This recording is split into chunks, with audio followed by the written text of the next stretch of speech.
Hi guys, I'm back today with a video on a palette that definitely got mixed opinions, and that is the Bejewelled Eyes to Hypnotize from Charlotte Tilbury palette. I said that really weird, but let's just go with that. It retails for $75. This is from her holiday collection that she launched a little bit early. I don't know if it's a collection, but holiday palette.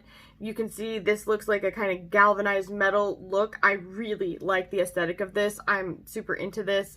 The inside is mostly like purple and red, and then also has some neutral tones. These are all still kind of in the neutral territory anyway. The colors are really nice.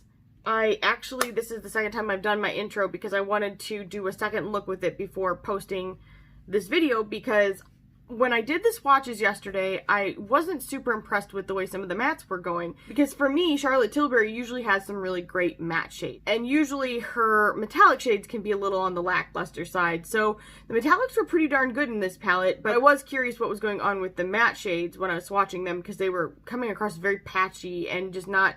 Usually hers are like a one and done type of deal, but these were kind of like more like Natasha Denona's mattes can sometimes be. They were getting hard pan right away, and it was just really weird. And then even on the eye, and I still think this a little bit today, that on the eye, they kind of build up interesting. You'll just have to watch the video and see what you think about that. I'll give you my final thoughts at the end. But it definitely works much better than it did being swatched out, so I just want to say that up front. When you see the swatches, take them with a grain of salt. Maybe there's just something a little bit different about the formulations of those two. You will know the difference when you see me swatch them. I was sold on this palette by Wayne Goss because there's almost nothing that he can talk about and I won't want. Because there's something about the way that when he loves something, it makes you love something. I love it. I love it when he does reviews. So he had me sold on this like right away. And then I did a poll on my Instagram, and a lot of people were not interested in it, probably for the same reason I was not interested in it at all at first. But there were actually a lot of people who did want to see it, so I went ahead and picked this up just to give it a shot. And the only thing that I'm going to say before the end of the video is just that I feel like all of her palettes have the same kind of generalized theme. They're all in like that neutral territory. Some of them branch away a little bit. Like she's got the slight blue palette. It's got a few blues in it, and it's a really interesting palette. She's got some green palettes, but those are more on like the tame side of green. I would say they're very neutral green shades. I think she has a lot of room to diversify what she puts out, and I really hope she does in the future, because for me, honestly, I'm not as crazy about her eyeshadow formula, so if she doesn't release something color story wise that I'm interested in the future, I'm just not going to buy it, because I feel like $75 is way too much to spend on something that I feel like I have 100 times in my collection. And in my opinion, better. I'm sorry. Though I will say I think the metallics in here are much, much better than a lot of her typical metallic shades. If you guys are interested in seeing swatches, just keep watching and I'll do those for you. Okay, I'm going to start with the lightest shade at the far left and go to the far right. This is the Happy Glow Trio, and this is the first shade.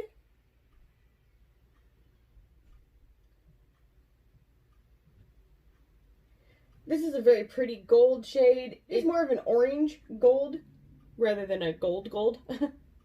This is the second shade in the Happy Glow Trio. This is just a really nice orange mid-tone shade. Last color in the Happy Glow Trio. It is another orange gold, but it is far more orange and warm than this one looks. And originally this looked very warm to me. First shade in the Love Glow Trio. It's a gorgeous kind of rosy orange toned shade. This is the second shade in the Love Glow Trio.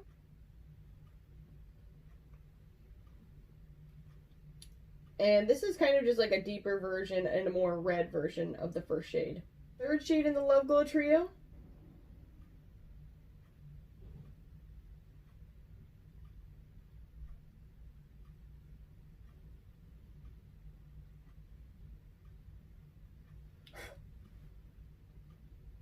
And it's a beautiful red shade.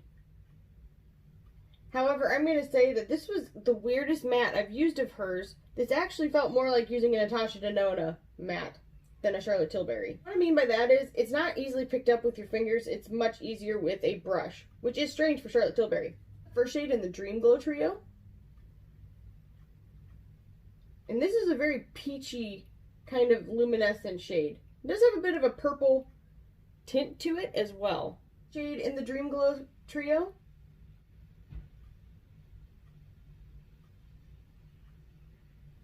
And this is almost like a red or brown based purple shade. Metallic and very pretty. The last shade in the Dream Glow Trio. And this is also kind of a reddish pink toned purple, like in the base.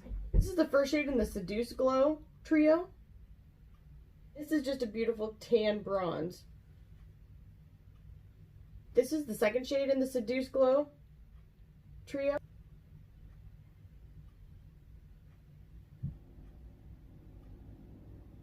She had the same issue as this shade. This shade worked just like her normal matte shades. However, these two are very reminiscent of Natasha Denona shades. This is the last shade in the Seduce Glow Trio. And this is a beautiful, cool toned chocolate brown. Alright, that was the swatches. If you guys want to see how I got both looks from yesterday and today, just keep watching.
Okay, I'm back. I have my eyeliner on, I have my mascara on, and I have done my second run through with this palette. And I've got to say that I definitely like this time around better. I think it's important to note that some of the shades that did not swatch well yesterday are much better when applied with a brush, in my opinion. The metallics in here are much, much better than the normal formulation of the metallics. There are still some of those kind of like sheer-ish shades in here. There was a smaller palette that she had done. I think it was like the Icon or the Iconic palette or something like that. And I actually really like that palette. I think that those metallics are fire. They are so good. And I wish all of hers were done like that, but they're normally not. They're usually like, you know, one kind of sort of good metallic, maybe a satin and a lid topper and then a matte and like her little quads. And it's nice, especially I think if you are somebody that likes very minimal makeup or you have more mature skin or both or any of those things. They are extremely flattering and easy to use in those situations. So it takes the guesswork out of getting a beautiful look. That makes it an easy win. But for me, I like to like do it up. That's just my jam. That's how I roll. And so this is kind of the best of both worlds. I still personally feel like I don't need this. That's just me being honest, because I do have a lot of her other palettes. Not my favorite formulation. I love her mattes. I think her mattes are awesome. When she does metallics well, I think those are really good. So, you know, with a happy balance like this, I think that if the colors were more to my liking, I would keep this 100%. But they're kind of not. I do like this. I think if you don't have a lot of Charlotte Tilbury and you are looking to try the brand, this is always a nice way to do that because you do get more shades, so better bang for your buck, which to me is always important. Will I probably reach for it again after today? I'm going to say probably not, so I will likely be saying goodbye to this little baby. That is just where I sit on it, and I'm so sorry. Although it's funny, my husband actually was talking about how much he liked my makeup today, so it is interesting to see what he likes as opposed to what I like, because personally, this is fine, this is okay, but it's not my favorite at all. Not even close to my favorite. So, I am, however, wearing all Charlotte Tilbury's complexion products, and I love her complexion products. I think that of everything she does, those are the things she does that is, like, she does well. That is her wheelhouse, in my opinion.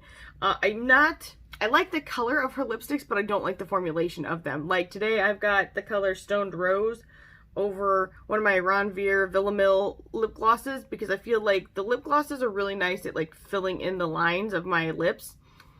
Because they're still pretty wrecked from doing those lip swatches I did a couple, like last week maybe, 2 weeks ago, I'm not sure. And I just put that over the top, kind of blotted it over, and it feels better than it does normally without anything underneath. And so likely you guys will be seeing a declutter of my lipsticks very, very soon, because I need to clear them out, because there's some that I really like and some that I love the color of, but I'm just not going to keep because I don't like the formulation of. I said it. It happened. In any case, I really hope this video was helpful to you guys. If it was, please make sure you put a comment down below, give this video a thumbs up, subscribe, and ring the bell for future updates. And I'll see you guys in the next one. Bye!